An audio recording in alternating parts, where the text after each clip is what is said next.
Alrighty, welcome back everyone. We just talked about some of the different things going on in the college football 25 game, broke down the top 25 teams in that game, and some of the issues I had with those rankings, although all it means is that we're a little bit closer to this game coming out. But let's get into the segment 5 here today and break down a top 10 Tuesday for you all. We're going to do the best games in week 0 and week 1 as I see it. There's a ton to break down in these 2 weeks. It's a really, really good start to the season. And I obviously have some honorable mentions before we start because there's a lot of games that we have to include here that might not necessarily make it into the top 10. You have Western Kentucky going to Bama. You have North Dakota against Iowa State. Georgia State going to Tech. UNLV at Houston. You have Fresno State at Michigan. All of those games are going to be really interesting to watch and definitely could lead to some upsets of some Power 5 teams or Power 4 teams as we get into the early parts of this year. But let's break into the top 10, and let's start with a game that I think is just fascinating. South Dakota State at Oklahoma State. These are two teams that have a ton going into this season, obviously on two different levels, with South Dakota State being the class of the FCS right now and Oklahoma State being a team coming off a trip to the Big 12 title and a lot of things riding on this year, a lot of hype going into this new conference. Oklahoma State is one of those teams that thinks they can just take over and definitely be the team in this conference. They absolutely are one of those teams. We'll see if that kind of finds itself in this year, and definitely a team that absolutely can do it. They are a team, although a year ago, that had some games that you just wondered what happened. Mainly the UCF game where they walked in with a team that really played into a lot of the things that Oklahoma State likes to do, including running the ball, and they didn't do much. They lost 45-3, got absolutely dominated at the line of scrimmage, and I don't necessarily think that's going to happen here. There's obviously a bigger gap between South Dakota State and Oklahoma State than there is UCF and Oklahoma State, but it is to say, if Oklahoma State doesn't get a quick start and they let South Dakota State kind of get a couple of scores on the board, things could get interesting pretty quickly, that's for sure. But let's move on to number 9, and I have Colorado State at Texas. I think this is a game that, frankly, Colorado State is a really good team. Just a really, really awesome team, and they're returning their quarterback, Braden Fowler Nicolosi. They're returning Torrey Horton at wide receiver, an elite duo that absolutely can cause problems for that back end of Texas defense that right now I think is going to be okay, but it might take some time to really get going this year, and if they do, this team is going to have their way with them. I'll be totally honest, and this is a game for Texas that really, if they want to be the team that they can be this upcoming year and absolutely, have every ability to be and want to be this upcoming year, they won't play with their food. They'll dominate this team by 3 or 4 touchdowns. They'll move on to the Michigan game, and it won't be much of a conversation. If Colorado State hangs around, there might just need to be a conversation had around Texas, where this has been a thing around Texas for the last couple of years where they don't necessarily blow out teams that they should blow out. And it'll be fascinating to watch if this is one of those games or if they can kind of just handle business, move on to week 2 with that big matchup against Michigan and make everyone not worry. But definitely could be a game that causes a little bit of worry in Austin. But let's move on to the number 8 here. Virginia Tech at Vandy is a game that is a little bit under the radar. I think this QB battle obviously doesn't necessarily jump off the page, but when you have Kyron Jones against Diego Pavia, you have two guys that can make the offense by themselves, can do really, really incredible things in the run game and in the pass game, and absolutely will have a ton to do with what their teams are going to be capable of this upcoming season. So I think Virginia Tech is one of those teams that if they walk in, absolutely dominate Vanderbilt, we're going to have to watch them very, very closely as we get into this season because they are a very interesting team going into this season. But if they walk in and dominate an SEC team, obviously it is Vandy, but it doesn't change that they went into an SEC building, absolutely, dominated the team and walked out with a huge win. I think it's one that absolutely could define kind of that playoff conversation where if Vandy goes in and gives Virginia Tech a little bit of a battle, maybe they lean a little bit more in the SEC's direction. If Virginia Tech goes in and wins by 3 or 4 touchdowns, maybe the ACC teams win out at the end of the day when these conversations are happening. So that's kind of a under-the-radar game that could have wide-ranging implications for this year. But at number 7, I have Boston College at Florida State. This is a conference game, obviously, which gives it a little bit more juice. It is on that Monday night that has become kind of a staple around the week 1 in college football. I'm into it because it kind of gets me warmed up for that Monday night football game that's going to happen the week after. So definitely really enjoy that. This is a really interesting game because of the scheduling of it all. Florida State is coming back from Dublin where they will have played Georgia Tech.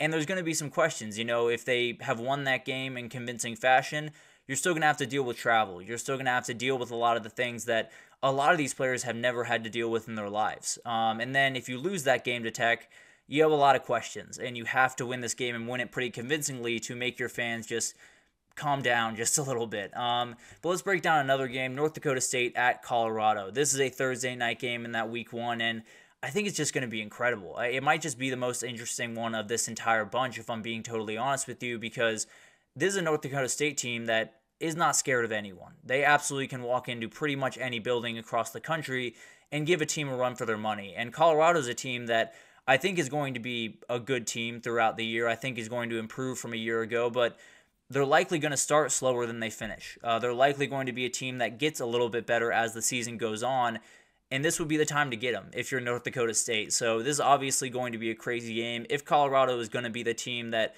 they want to be this upcoming year and that Dion has said they're going to be, they're going to win this game comfortably. They're going to win by 3 or 4 touchdowns. We're not going to have to think about this one, but if this game one's a game kind of like that Colorado State-Texas game, you got some questions around Colorado, and it's some of the questions that a lot of people have going into the season, but they would be amplified, that's for sure. Let's get into the top 5 here, though. We talked about this game before, Florida State at Georgia Tech over in Dublin, not necessarily at Georgia Tech by any means. This one's going to be really, really awesome. And obviously the dynamic of them playing across the pond is obviously going to be a huge piece of this conversation, but also Haynes King is really comfortable in that Tech offense. You can't necessarily say the same thing about DJ. Now, I think he's going to be more than comfortable, and Mike Norvell does a great job of putting quarterbacks in great positions to succeed, but it does play a part in this game. Georgia Tech feels like they're coming into this season as the team they're probably going to leave this season as. They're a team that has a lot of guys coming back, has a lot of continuity on that roster and on that staff, and I think they're going to look like the team they're probably going to look like throughout the season. I think the defense will get a little bit better throughout the season, but on the offensive side of the ball, they're pretty much going to be a finished product from week 1, and Florida State likely won't be that way. So this is going to be a really, really fascinating game. Brent Key's going to have his guys ready for this one. I can promise you that, because he's not a guy that takes any of these games lightly. But let's move on to number 4. USC at LSU over in Las Vegas is going to be a crazy game. This is going to be as many points as you would like.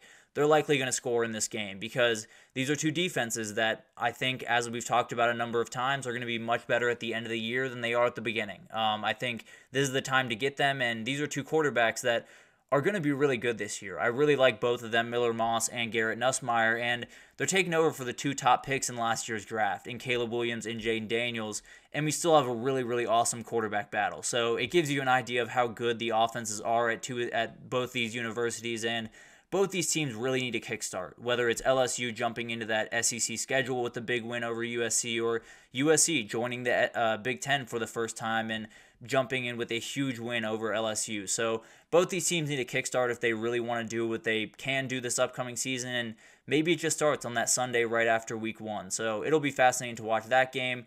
Miami at Florida is number 3, and this one was really close to being put at number 2. I just think, this is two teams, well, Miami is a team that absolutely is looking at the playoff. Florida is a team that, with this schedule, is just trying to keep its head above water. If I'm being totally honest, it's going to be an absolute nightmare. But overall, I think this is a game that I think Florida needs. When you look at that schedule, it's going to be tough to get to 7 or 8 wins at most. If you lose this game, it's going to be tough to get to 6 possibly. So Florida might just need this game if they're going to be remotely a team to be worried about this upcoming year. Now, Miami, on the other side, absolutely needs a kickstart into the ACC race and absolutely needs a little bit of that confidence boost. So both teams need this game a ton, but when I look at the schedule ahead for Florida, it feels like they really need this one, especially with this one being at home. So that will be a fascinating game. But number 2, Clemson at Georgia. This one's over in Atlanta. Definitely a game that everyone's going to be watching, and some of them are going to be watching to see Clemson go down and dunk on Dabo. Some people are going to be seeing it to see Georgia go down possibly, and a lot of this stuff is going to be really fascinating. But these are two huge teams, obviously, the two teams that took a pretty sizable bite out of the Bama dynasty, and they played to start the season in UGA's first title season in 2021, and UGA won a really, really gross offensive game that day, but overall, it's going to be an awesome one. And Clemson doesn't necessarily need this one by any means. They can do everything that they want to do without winning this one, but they got to show up. They got to show that they can compete with these teams, because if they walk in and just get beat by 14 points, 21 points, everyone's going to say they just can't compete anymore. Everyone's going to say that Clemson is done and the Dabo era is over in Clemson, South Carolina.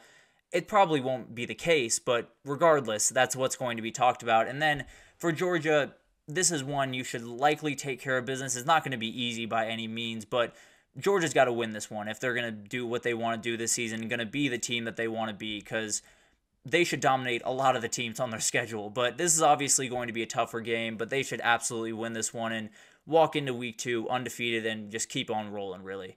And then Notre Dame at Texas A&M at number 1. I think this one really is just a notch above Clemson and UGA because of the venue. Them being in Kyle Field is special, and that's the way all these games should work early in the season, but that's beside the point. Also, a weird side plot is Mike Elko playing his former quarterback in Riley Leonard. So a lot of really interesting things going into this game. I think Notre Dame needs this one. We talked about it earlier. It's not necessarily the toughest schedule that they're going up against. They have 2 really big games in this one and Florida State later in the year. They're going to need both of them if they're getting into those playoff conversations. So I think this is one that you're walking into a really tough environment. You're walking into one of the toughest environments in the country, the toughest if you were to ask the people over at EA, and it's going to be really tough to win this one. But if you're a team that's going to go to a playoff and possibly win a national title, you would win it. But then if A&M walks away with a win, we got to start having a conversation about them, especially if Connor Wegman looks really incredible in this game. They're a team that could win the SEC. And I know that sounds a little bit crazy, but if Connor Wegman hits on all cylinders, it's a dangerous offense, that's for sure. So obviously, a ton of really incredible games in the first couple of weeks of the season, and it'll be incredible to watch them all unfold. I think there's a couple that are just a little bit of those kind of upset alerts that kind of happen early in the season, but also just some really, really classic matchups. You have Miami at Florida, you have Clemson at Georgia, you have USC, LSU, just so many great games that are going to be surrounding these first couple of weeks, and will definitely get us kickstarted into what's going to be an incredible season with so many awesome weeks. Week 2 is awesome. You have October 12th is maybe the best day of football that has ever existed, if I'm being totally honest. So it's going to be an incredible year, but we're going to get kickstarted pretty fast here. But that'll do it for this edition of the GSMC College Football Podcast, brought to you by the GSMC Sports Network. Your support means a lot to us, so please remember to subscribe to the show, leave a positive review. It does make a huge difference. Also, follow us on Facebook, Twitter, TikTok, Instagram, all of the social pages you could possibly need for all of the content you could possibly need around the world of sports. We have you totally covered. But thank you once again for listening, and I will see you guys tomorrow.